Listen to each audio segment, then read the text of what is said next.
Dans cette vidéo, vous allez avoir des informations pour pouvoir compléter et comprendre ce qui se passe au niveau des expériences afin d'avoir ce qu'il vous faut pour la question 2.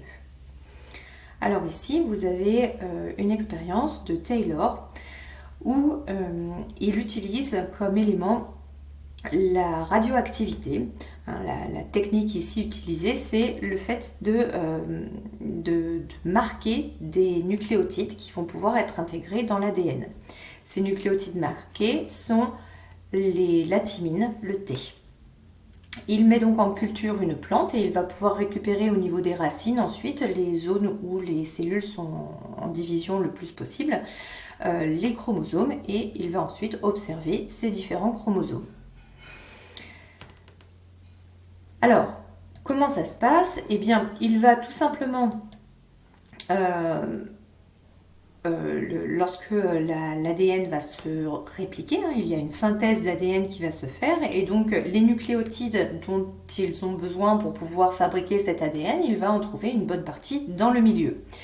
Et lorsqu'il aura besoin d'intégrer une thymine dans son ADN, eh bien, il intégrera une thymine radioactive dans ce bloc-là.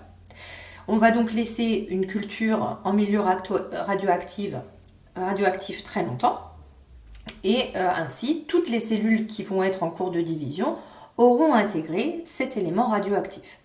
Il suffit ensuite de regarder sous la forme de radio et on voit des petits points, des petites granules qui apparaissent qui indiquent la radioactivité. Alors, l'aspect de mon chromosome dans les cellules, on peut le schématiser de cette manière-là. Je vais dire que la radioactivité est indiquée ici en jaune. J'ai donc mes chromosomes avec les deux chromatides et chacun des brins de mes chromatides sont radioactifs. Dès qu'il y a un T qui a été intégré, on a donc de la radioactivité qui apparaît. Si je transfère ce chromosome ensuite dans un milieu, il va falloir étudier ce qui se passe. Alors, dans un premier temps, mes cellules continuent de se diviser. On va donc avoir séparation des chromatides dans deux cellules filles, une première ici et puis une deuxième ici qui va se retrouver dans une deuxième cellule. Alors, comment ça se passe? En fonction des hypothèses choisies, eh bien, la division, la réplication ne se fera pas de la même manière. Si on est sur l'hypothèse conservative, eh bien, cette chromatide ici, complètement radioactive, lorsqu'on va la mettre dans un milieu qui sera non radioactif, eh bien, la nouvelle chromatide du chromosome ne sera pas radioactive, puisqu'il n'y a pas d'éléments radioactifs qui sont présents. Comme elle est nouvellement formée, eh bien, on aura alors une chromatide radioactive et une chromatide non radioactive. Ici, j'ai simplifié en mettant seulement quelques morceaux. Dans les faits, on est sur un brin d'ADN extrêmement long, enroulé en double hélice, qui est condensé en plus autour d'histones, etc. Mais pour simplifier et voir comment se forme, quel aspect vont avoir les deux brins, on raccourcit un petit peu le morceau d'ADN. Mais attention, dans les faits, on est sur des chromosomes enroulés, très très enroulés. Et donc un filament d'ADN beaucoup plus long. Si l'hypothèse est semi-conservative, et bien dans ces cas-là, on aura dans le nouveau chromosome formé l'ancien brin radioactif avec son complémentaire nouvellement formé qui lui sera non radioactif. Même chose pour la deuxième chromatide, l'ancien brin radioactif avec le complémentaire nouvellement formé non radioactif. Enfin, dernière hypothèse, si on est sur une hypothèse dispersive, première chromatide, eh bien, on aura un petit peu des deux aussi, mais répartis sur les deux brins complémentaires. Et même chose pour la deuxième chromatide, on aura donc deux brins radioactifs. Alors, observons ce qui se passe. Au cours du premier cycle, après le premier cycle, lorsqu'on a une réplication de l'ADN en milieu non radioactif, eh bien, on se rend compte qu'on va avoir les deux chromatides qui possèdent des points ici de radioactivité. Donc mes deux chromatides ont de la radioactivité en elles. Par conséquent, on va pouvoir éliminer certaines des hypothèses.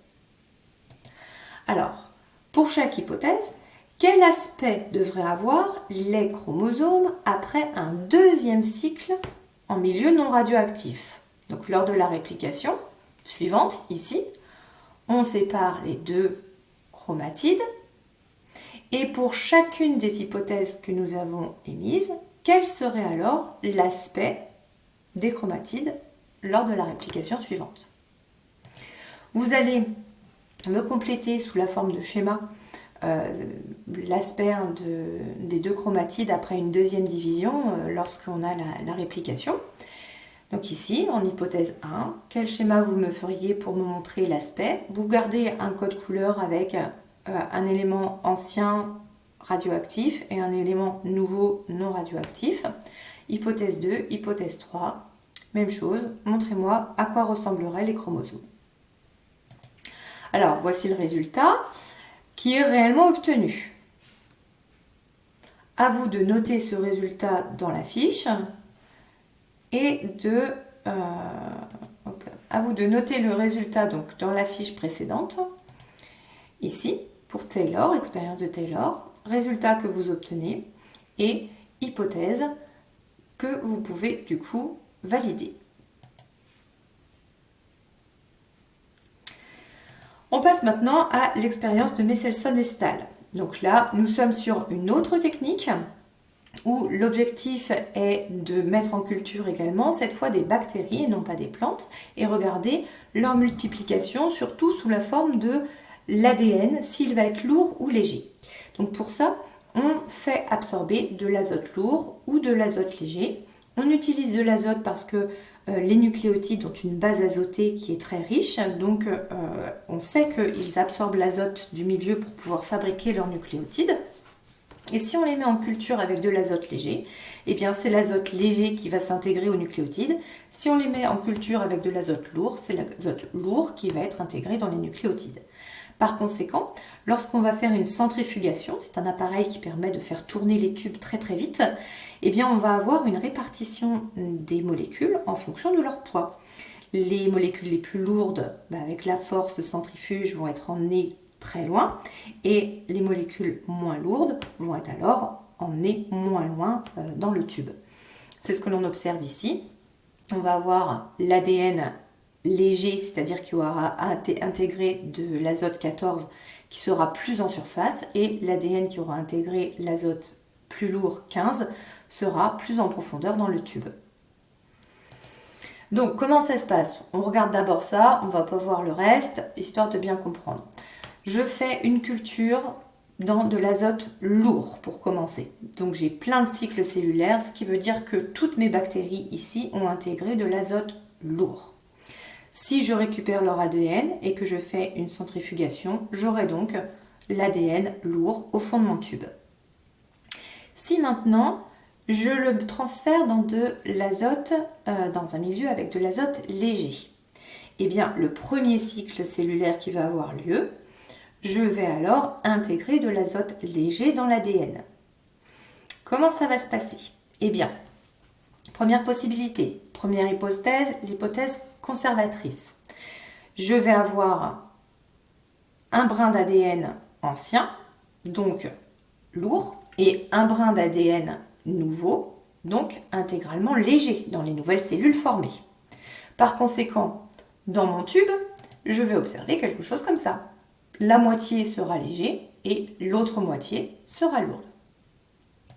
Si je prends l'hypothèse 2 cette fois, dans mon hypothèse 2, je suis dans du semi-conservatif et là, je vais avoir pour chacune de mes chromatides, je vais avoir un brin lourd et un brin léger. Donc, si je fais ma centrifugation, je vais donc avoir à moitié lourd, à moitié léger, donc une masse moyenne. Et dans tous les cas, c'est une masse moyenne que j'aurai. Tous mes brins de toutes mes cellules seront de ce type-là. Maintenant, si je prends l'hypothèse dispersive, je répartis également mon ADN nouveau et ancien, donc lourd et léger, dans mes deux chromatides. Je serai donc sur du moitié lourd, moitié léger, avec une masse intermédiaire également. Vous avez à réfléchir à ce que l'on pourrait trouver dans un deuxième, si on a une deuxième division. Réfléchissez bien à ce qu'on devrait obtenir en reprenant les schémas que vous avez faits précédemment et regardez les résultats. Quels résultats obtient-on? Par conséquent, quelle hypothèse peut-on valider? Vous avez alors à compléter cette partie Messel Solestal, l'expérience, le résultat que vous obtenez et l'hypothèse que vous allez valider. Une fois que votre tableau est complété, vous me l'envoyez pour vendredi à l'adresse indiquée svt.suivipeda@gmail.com. Et moi, vendredi, je vous publie la correction avec la fin de ce chapitre sur la réplication.